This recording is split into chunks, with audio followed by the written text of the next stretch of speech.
The sun rises over the Nile, casting golden light upon the fertile banks that have nurtured civilizations for millennia. It is in this land of eternal rhythm and endless horizons that a boy named Thutmose comes into a world poised between tradition and transformation. Born into the royal house of Egypt, his life would soon intertwine with the destiny of a nation and echo across centuries as a tale of unparalleled ambition, strategic genius, and relentless determination. Thutmose III's story begins not with the clashing of armies, but within the hallowed halls of the palace, where knowledge and power were the currency of kings. From an early age, he was steeped in the rituals, the prayers, and the intricate hierarchies that governed the land of the pharaohs. Tutored by the finest scribes and scholars, he absorbed lessons in diplomacy, mathematics, and the art of war, learning to read the omens in the flight of birds and the movement of the stars. Yet the boy destined to become one of history's greatest generals was also shaped by circumstance. His father, Thutmose II, reigned briefly and left the throne to a child whose rule was destined to be overshadowed by his stepmother, Hatshepsut. It was under her guidance, as she assumed the title of pharaoh, that Thutmose III would learn the delicate balance between patience and ambition. The young prince was taught the art of observation, the subtle ways in which power could be wielded without confrontation. He watched armies assemble, scribes record, and envoys traverse the desert sands, noting every nuance, every tactic, every slip that could later become a lesson in strategy. When Hatshepsut undertook monumental building projects and expansive trade missions to the lands of Punt, Thutmose observed the intricate orchestration of resources, logistics, and human ingenuity. It was an education in statecraft and command, far beyond the simple instruction of sword and spear. In these formative years, the seeds of military mastery were sown. He learned to read terrain, understand supply lines, and anticipate the movements of men who would one day face him across the battlefield. He also developed a keen awareness of the human dimension of warfare, the loyalty of soldiers, the morale of cities, and the psychology of leaders. These lessons would later prove as crucial as any weapon forged in bronze or iron. Yet, as he matured, Thutmose III faced a reality that could have broken a lesser spirit. His stepmother's rule extended longer than many expected, delaying his ascension to the throne. In the court, whispers and rivalries abounded. Princes and nobles maneuvered for favor, alliances were tested, and Thutmose learned the importance of timing, restraint, and the quiet accumulation of influence. He was never a ruler who relied solely on force. His earliest victories would come not from the clash of arms, but from patience and foresight. And so when he finally assumed the full mantle of pharaoh, he did so as a man whose understanding of war and governance had been sharpened not in the heat of battle, but in the calm calculation of years spent observing, listening, and learning. The transition from heir to sovereign was accompanied by an extraordinary vision, a vision of Egypt as a nation that could extend its reach far beyond the banks of the Nile, a land whose armies could strike fear into distant lands, yet whose culture and wealth could enchant the world. With this vision, Thutmose III set out to transform Egypt into a military powerhouse. His campaigns would be meticulously planned, executed with precision, and recorded with a level of detail that has allowed generations to retrace his steps across deserts, mountains, and rivers. The first challenges he faced were not distant kingdoms, but the intricate politics of the Near East. City-states and territories once bound loosely to Egypt had begun to assert independence. Thutmose's genius lay in his ability to combine diplomacy and force, forging alliances when advantageous, crushing rebellions when necessary, and maintaining the delicate balance of fear and respect that underpins lasting empires. His early campaigns revealed the depth of his tactical mind. He did not simply engage enemies. He analyzed their strengths, exploited their weaknesses, and turned the geography of battle to his advantage. Desert sands became traps, river crossings became strategic choke points, and his soldiers learned to move with a speed and coordination that would confound adversaries. By studying the victories and failures of his predecessors, he avoided mistakes that might have cost lesser leaders their thrones. And yet, even as he built his reputation as a general, Thutmose III never neglected the administrative responsibilities of Pharaoh. Egypt's treasury swelled under his careful stewardship, monumental temples rose under his patronage, and a thriving trade network ensured that wealth flowed from distant lands into the heart of the empire.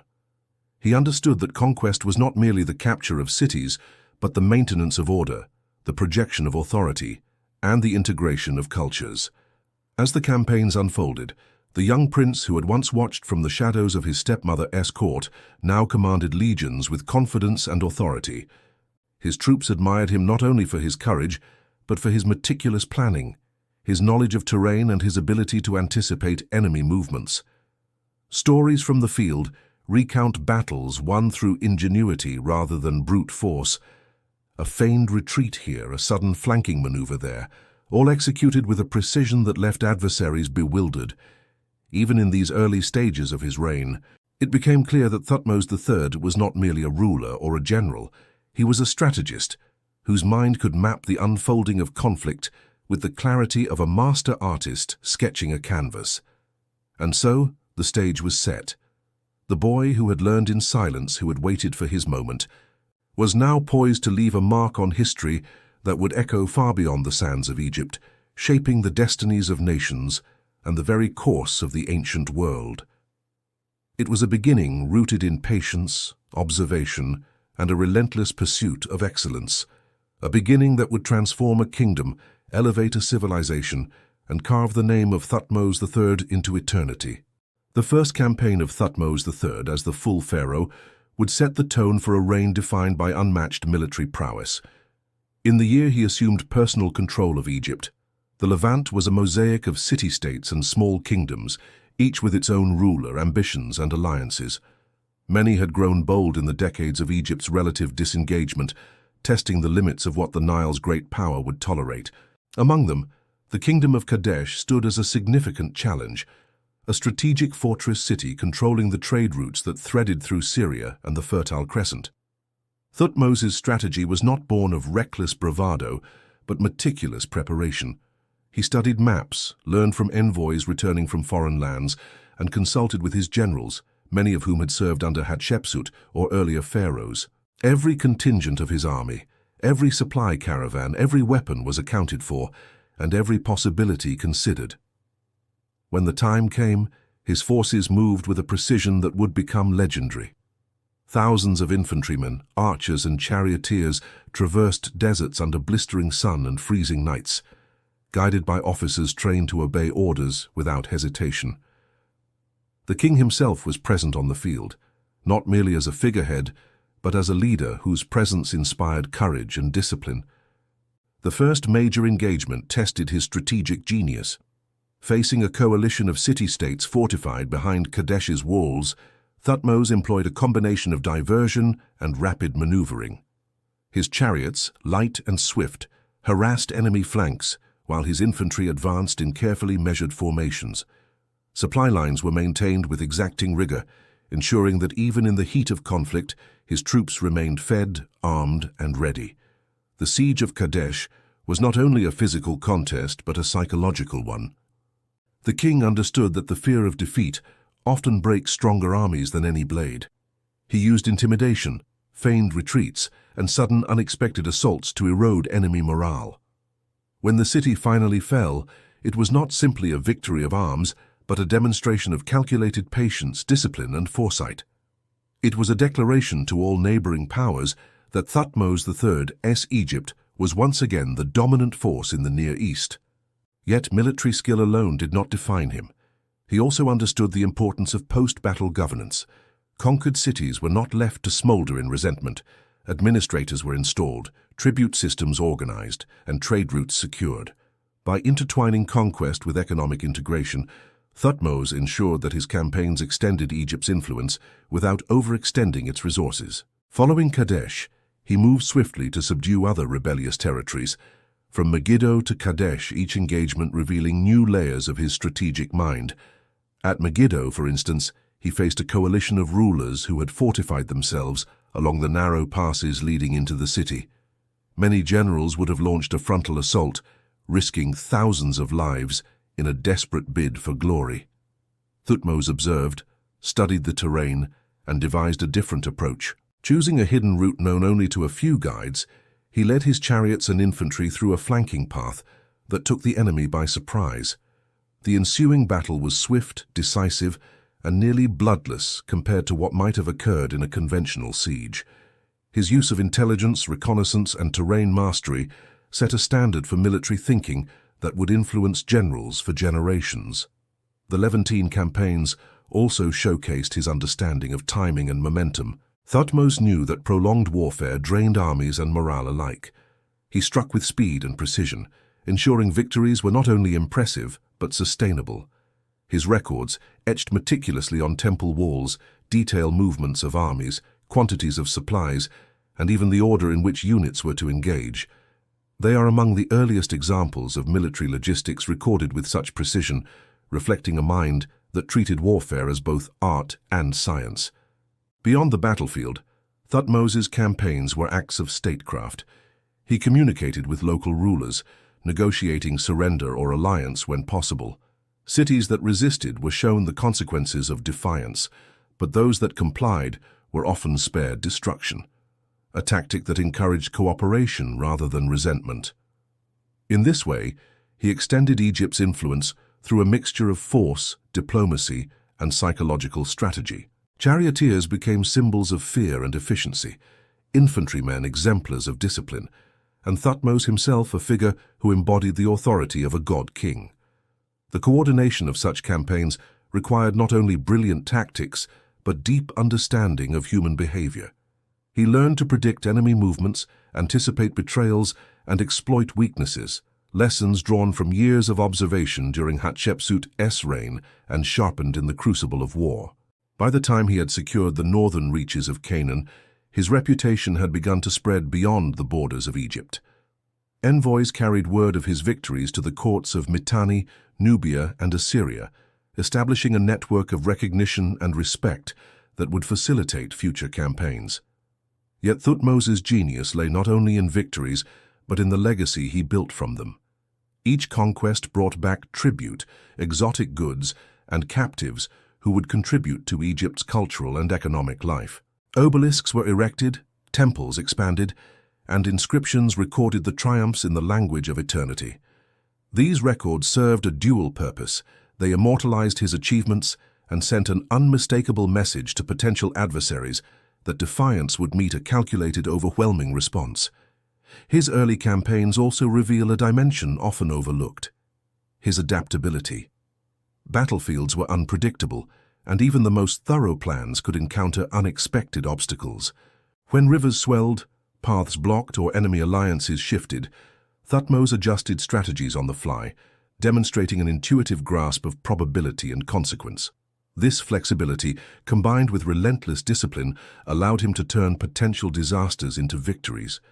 Each campaign honed his understanding of logistics, terrain, psychology, and timing, skills that would culminate in later, more ambitious campaigns deeper into the Near East. As he returned from each successful engagement, the armies brought not only wealth, but intelligence. Thutmose analyzed each encounter, noting which tactics succeeded, which alliances held, and which foes were likely to rise again. He transformed each campaign into a lesson, ensuring that both he and his commanders grew wiser with every battle. The early victories of Thutmose III were not isolated incidents of brilliance. They were the foundations of an enduring military tradition, a template for empire building that combined force, strategy, and administration. His ability to integrate diverse elements, chariots, infantry, logistics, and diplomacy, demonstrates a level of strategic thinking that would not be matched in the centuries that followed. By the end of these initial campaigns, he had transformed Egypt from a land resting on historical prestige into a state actively shaping the political landscape of the ancient world. It was a transformation achieved not through mere ambition, but through meticulous planning, calculated risks, and an unwavering understanding of the art and science of war. The lessons learned on these early battlefields would guide Thutmose III through decades of conquest, shaping him into a general whose name would echo far beyond the deserts and rivers. He commanded a ruler whose vision of empire would redefine the very notion of military greatness. While the clatter of chariots and the clash of bronze once defined Thutmose III's early fame, his enduring legacy extended far beyond the battlefield. Victory alone does not sustain an empire. It is governance, diplomacy, and the subtle orchestration of human relationships that turn fleeting conquest into lasting dominion. Thutmose understood this more profoundly than many of his contemporaries. Following campaigns in Canaan and Syria, he faced a landscape of diverse city-states, each with its own culture, hierarchy, and ambitions. The lessons of his youth, spent observing the court under Hatshepsut, now became invaluable.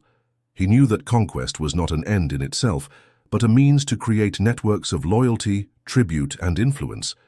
To the kings and governors of the Levant, Egypt could have appeared as a distant, impersonal overlord. Yet Thutmose's approach was calculated to project both authority and pragmatism. He sent envoys before his armies, offering terms of alliance, protection, or integration, allowing rulers a choice: submission under favorable terms or resistance met with overwhelming force. These diplomatic overtures were never mere formalities. They were instruments of strategy. By offering cities a path to preservation and autonomy under Egypt's aegis, he secured cooperation without exhausting military resources.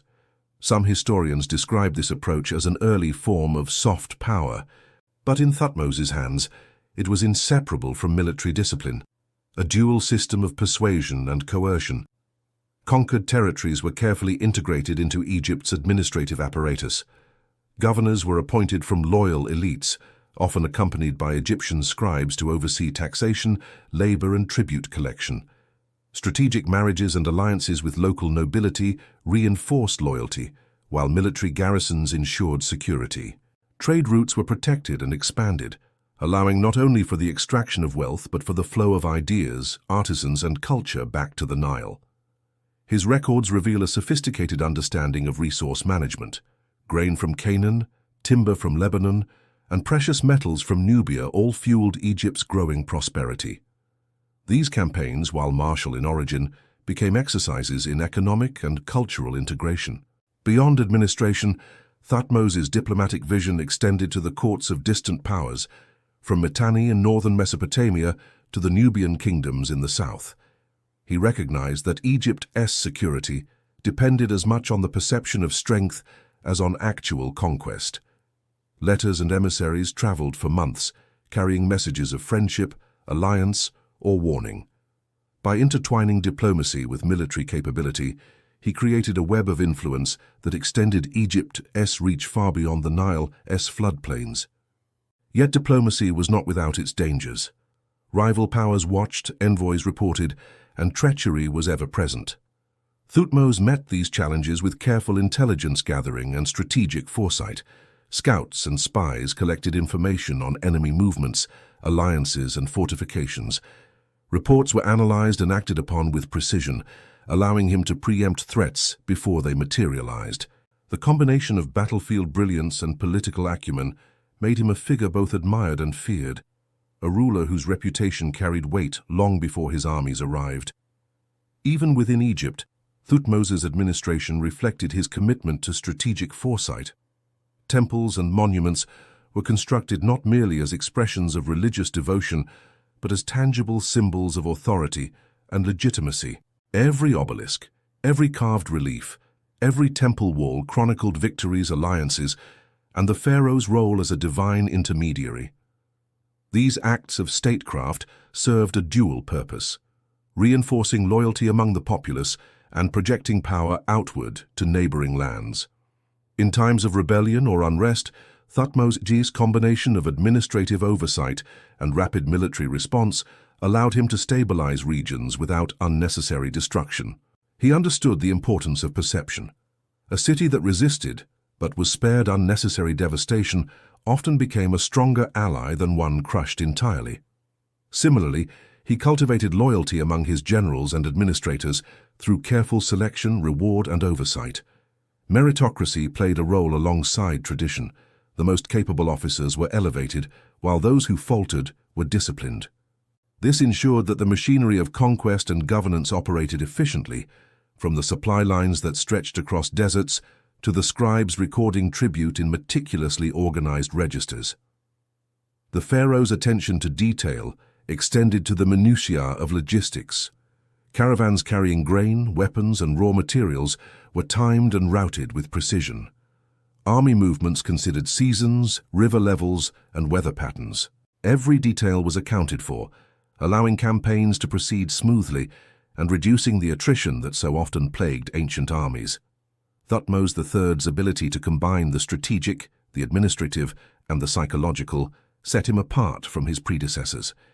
He was a ruler who could inspire awe both in those who obeyed him and in those who opposed him. In the courts of foreign kings, his reputation preceded him, often securing compliance without a single sword drawn. Among his own people, his leadership fostered loyalty, pride, and a sense of shared destiny. Cultural integration also played a subtle role in his diplomacy. He encouraged trade, artistic exchange, and religious observances that bridged Egyptian and local traditions.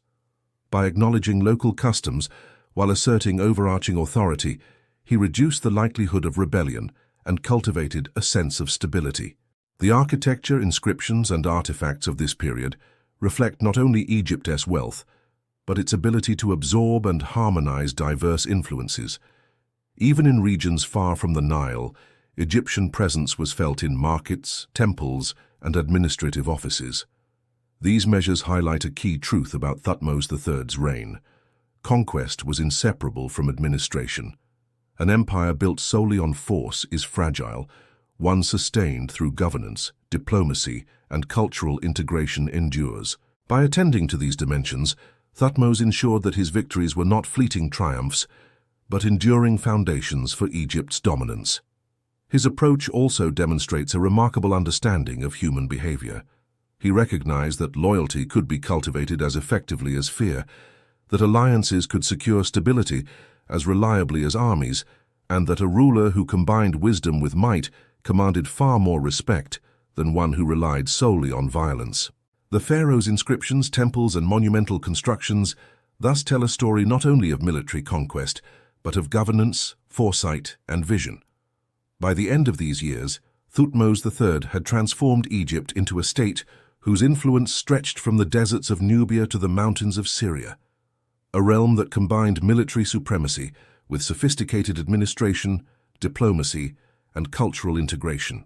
He had learned the art of empire, not only to conquer but to sustain, to manage, and to project power across vast territories. In doing so, he created a model of rulership that would inspire both his successors and historians alike, demonstrating that the greatest generals are not those who merely win battles, but those who understand the delicate balance between war, diplomacy, and governance.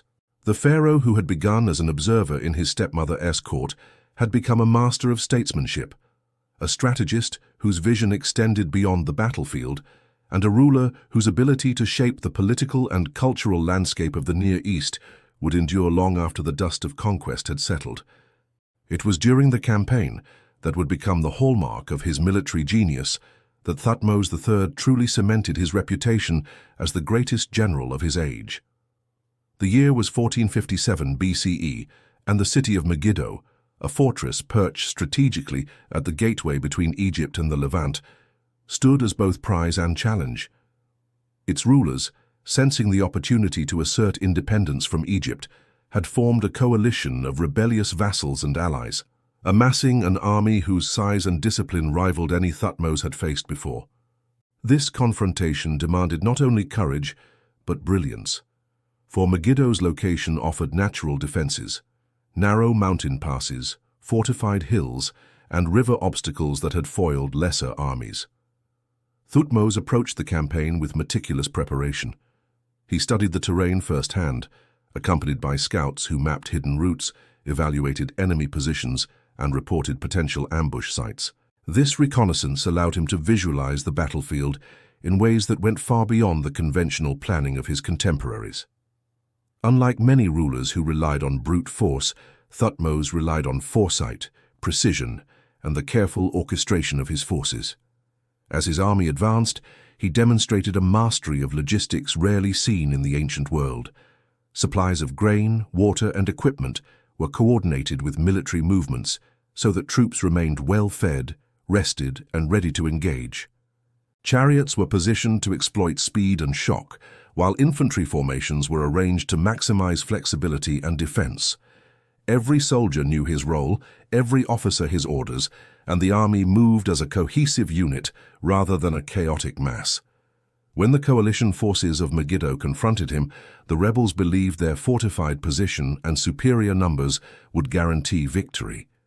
Yet Thutmose had anticipated every possibility. Rather than attacking head-on through the obvious main route, he identified 3 alternative paths through the surrounding hills, each treacherous and barely navigable. He chose one, leading a portion of his army along a narrow, concealed path that allowed him to strike the enemy unexpectedly. The element of surprise, combined with the disciplined coordination of his forces, threw the defenders into confusion. Chariots swooped from the flanks, infantry advanced in precision formations, and the rebel army, despite its numbers, crumbled under the weight of strategy rather than mere force. The Battle of Megiddo, as it would be remembered, was remarkable not only for its decisive outcome, but for the way it showcased Thutmose III's genius in combining intelligence, logistics, and battlefield tactics. He was not simply a warrior, he was a commander who understood the flow of battle as a dynamic system, where terrain, morale, supply lines, and timing could be manipulated as skillfully as any weapon. Following the victory, Thutmose continued to solidify his hold over the region. Megiddo itself was preserved, its rulers integrated into Egypt's network of loyalty through both political and economic incentives. Cities that had resisted were shown the consequences of rebellion, yet cooperation was rewarded, a dual approach that strengthened Egypt's dominance while minimizing future conflict. Beyond the tactical brilliance of individual battles, Thutmose's campaigns revealed innovations in the broader conduct of war. He developed sophisticated systems for supply and communication, ensuring that armies could advance rapidly over great distances without succumbing to the common pitfalls of attrition or disorganization. He utilized intelligence networks to monitor the movements of potential adversaries, and he maintained reserves of troops and resources ready to respond to unexpected challenges.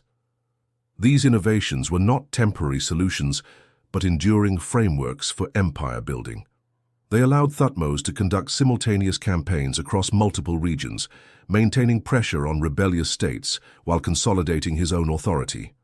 His conquests extended from the Levant to Nubia, from the plains of Canaan to the highlands of Syria, establishing Egypt as a power whose reach and influence were unprecedented.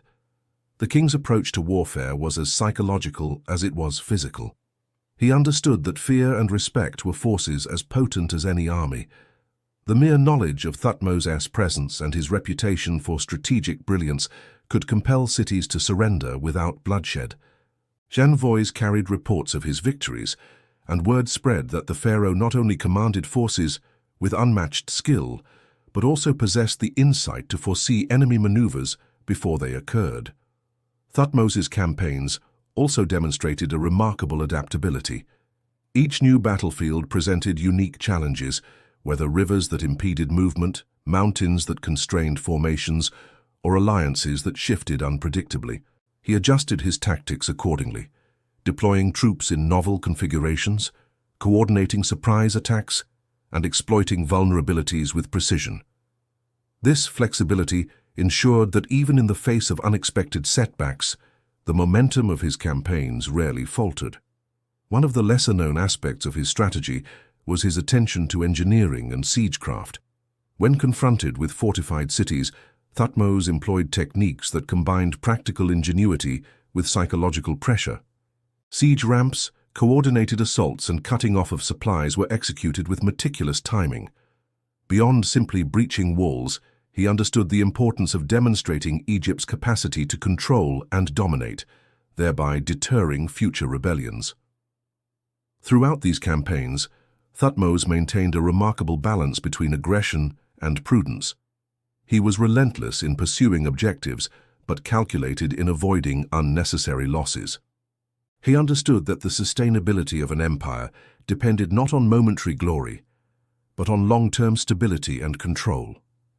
His victories were preserved not only in monuments and inscriptions, but in the effective administration of conquered territories, the maintenance of loyalty among subjugated rulers, and the integration of diverse cultures into a cohesive Egyptian sphere of influence.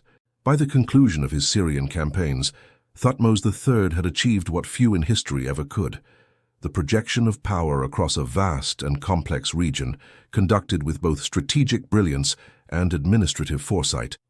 His forces returned with immense spoils: gold, silver, exotic animals, timber, and luxury goods that enhanced the wealth and prestige of Egypt.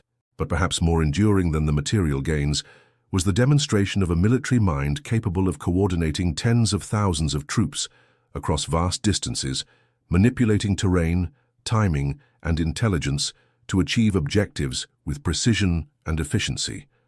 The Battle of Megiddo and the campaigns that followed were more than mere historical events.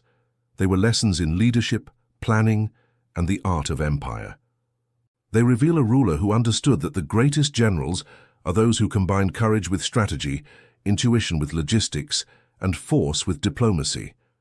Thutmose III's innovations in military science, the integration of reconnaissance, supply chains, intelligence, and adaptable tactics, set standards that would influence commanders for centuries. By the end of these campaigns, the pharaoh had transformed Egypt into a dominant force whose influence stretched far beyond the Nile, reshaping the political landscape of the Near East and cementing his reputation as a master strategist, a visionary commander, and a ruler whose brilliance on the battlefield was matched only by his foresight in governance. In the annals of history, the campaigns of Thutmose III endure as timeless examples of the fusion of intellect and action, a testament to a leader whose genius turned ambition into empire and whose vision elevated Egypt to heights that would echo through the ages.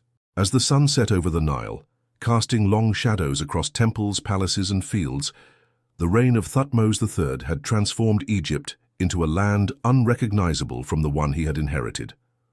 Not merely a conqueror, he had become an architect of empire, a master of strategy, and a custodian of culture whose influence would endure for millennia. The monuments that rose during his rule were not mere celebrations of personal glory. They were tangible expressions of a vision that fused divine authority, military genius, and administrative brilliance. Temples along the Nile, from Karnak to Luxor, were expanded and adorned with reliefs that chronicled campaigns, victories, and diplomatic triumphs. Each carved figure, each hieroglyph told a story of meticulous planning, courage, and foresight. Soldiers, chariots, and conquered kings alike were immortalized in stone, conveying the scope of his achievements to generations yet unborn. These inscriptions served both as historical record and as instruments of legitimacy. They communicated to the populace and to neighboring states that Egypt's pharaoh was not a mere mortal, but a ruler chosen by the gods whose authority was absolute and whose wisdom was manifest in both war and peace. Beyond the monumental stonework, Thutmose III's impact extended to the very organization of the state. Trade networks flourished under his guidance, connecting Egypt to distant lands, from the cedar forests of Lebanon to the mines of Nubia and even the distant shores of Punt. He understood that wealth was the lifeblood of empire, enabling not only armies but monumental construction, cultural patronage, and religious observance. His administrative reforms ensured that tribute and resources flowed efficiently, sustaining the state and reinforcing his authority. The pharaoh also fostered a golden age of artistic and cultural achievement. Craftsmen, scribes, and artisans thrived under royal patronage, producing objects of exquisite beauty and precision. Religious observances were formalized and expanded, integrating conquered regions into Egypt's spiritual landscape while preserving local traditions to maintain stability.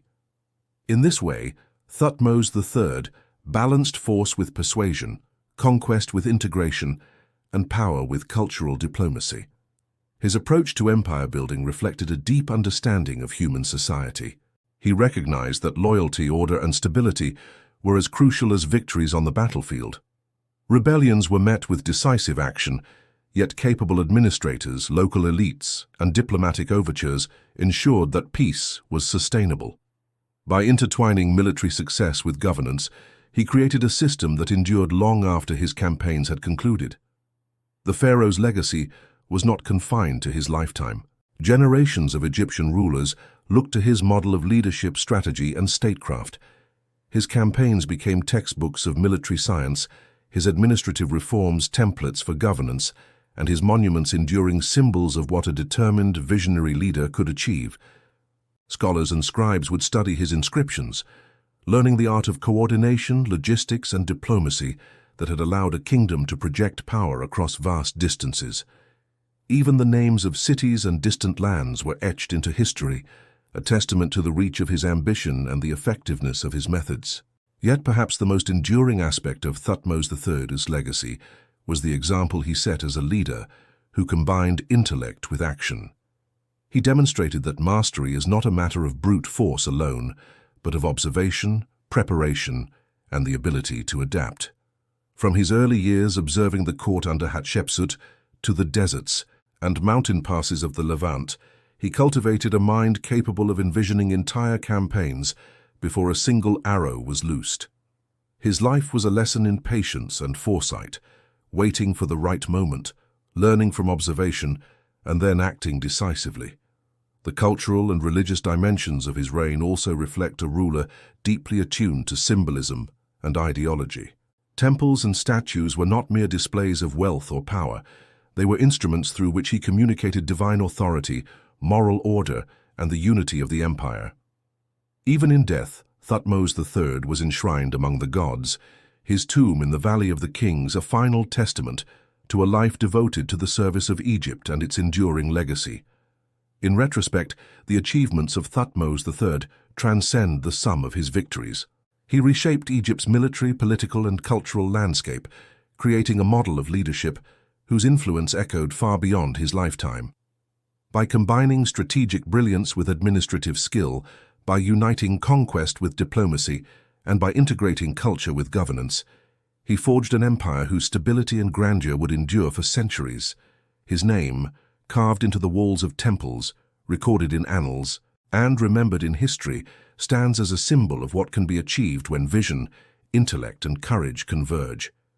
And so, as the Nile continues its eternal flow, as the sands shift and civilizations rise and fall, the story of Thutmose III remains, etched in stone, preserved in memory, and celebrated in history. It is the story of a boy who learned in the shadow of a stepmother, who mastered the art of war through patience and observation, and who transformed a kingdom into an empire. It is the story of the greatest general in history, whose victories were measured not only in conquered cities, but in the enduring imprint of his leadership, strategy, and vision. In every temple, every relief, every record of his campaigns, Thutmose III's presence endures, a reminder that greatness is achieved not by chance, but by preparation, intellect, and an unyielding pursuit of excellence. His life is a testament to the extraordinary potential of human ambition when guided by foresight, discipline, and wisdom. From the banks of the Nile to the mountains of Syria, from the deserts of Nubia to the halls of Karnak, the legacy of Thutmose III reverberates through time, an enduring chronicle of military genius, statesmanship, and the boundless reach of one man's vision. Through victories in administration, diplomacy, and culture, he shaped an Egypt that would shine as a beacon of power, stability, and sophistication, leaving a mark that generations of rulers, historians, and scholars would study, admire, and remember. The pharaoh whose campaigns, diplomacy, and monumental works transformed the ancient world remains an eternal figure in history, a living echo of ambition, intellect, and the relentless drive to shape destiny.